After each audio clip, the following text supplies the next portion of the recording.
Assalamualaikum warahmatullahi wabarakatuh. Perkenalkan, kami dari kelompok 1 yang beranggotakan saya sendiri, Lindarsina Aziza, BP 1910-21-1054, dengan rekan yang lain yaitu Wahyu Anggoro dengan BP 1910-21-1002, Arajul Adib dengan BP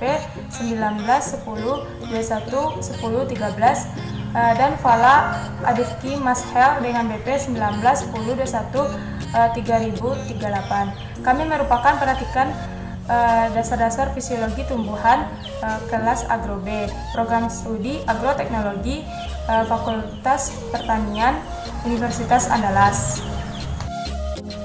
Baiklah, saya akan menjelaskan pengertian stomata. Stomata adalah pori-pori kecil yang dimiliki oleh semua tumbuhan darat.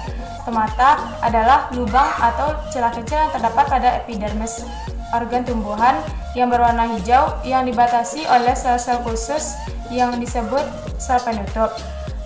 Dapat ditemukan pada bunga dan batang, tetapi stomata terutama terletak pada epidermis bagian bawah daun.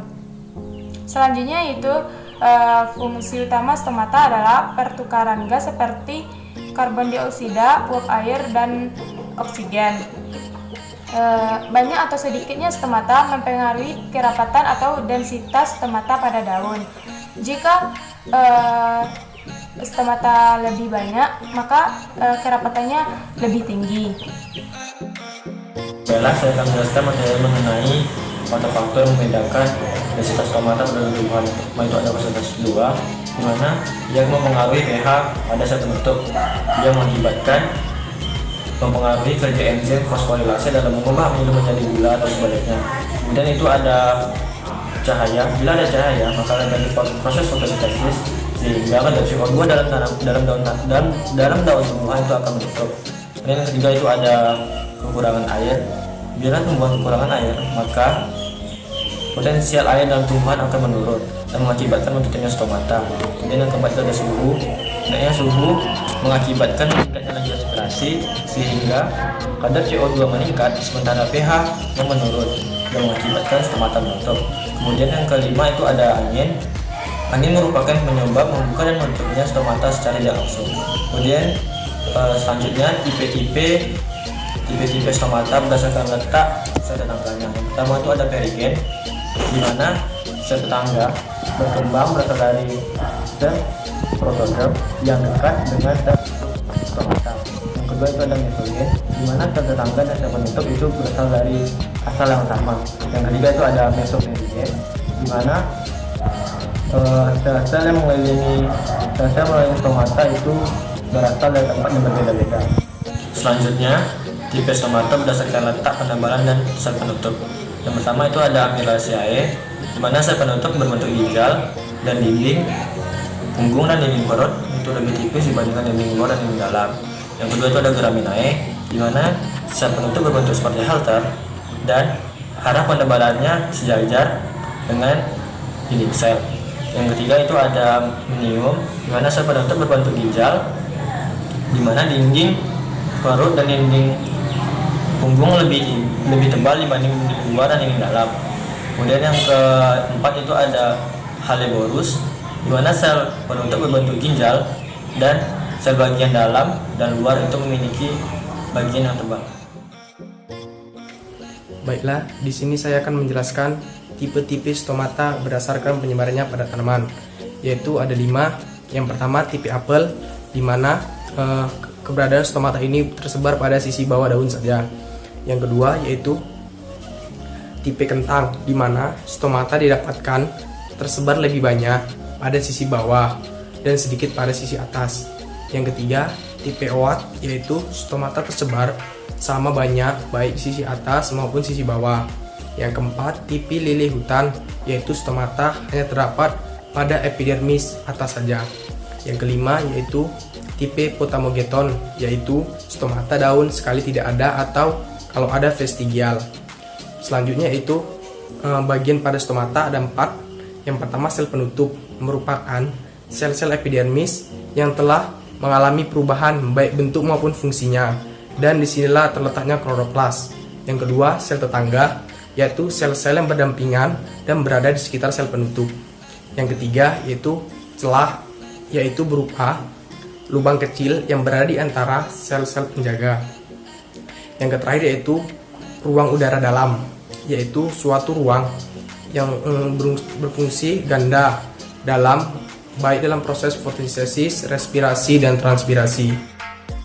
Baiklah, pada kali ini saya akan menjelaskan sedikit tentang mekanisme membuka dan menutup stomata dan faktor yang mempengaruhi stomata. Baiklah, saya langsung akan menjelaskan sedikit tentang mekanisme membuka dan menutup stomata. Masing-masing stomata diapit oleh sepasang sel penjaga. Sel penjaga mengontrol diameter dengan cara mengubah bentuk yang akan menyimpan dan menyebarkan celah di antara keduanya tersebut. Ketika sel penjaga mengambil air melalui osmosis, sel penjaga akan membengkak, dan ketika kehilangan air menjadi lembek dan mengerut. Sel tersebut mengecil secara bersamaan kemudian membentuk ruangan di antaranya. Penyebab terjadinya stomata menutup dan membuka yaitu yang pertama, stomata membuka, air masuk ke dalam sel. Yang kedua, zat terlarut keluar dari sel. Yang ketiga, intensitas cahaya tinggi. Yang keempat, cahaya suhu tinggi. Yang kelima, kelembaban udara yang rendah, dan ion kalium terkomunikasi di dalam sel.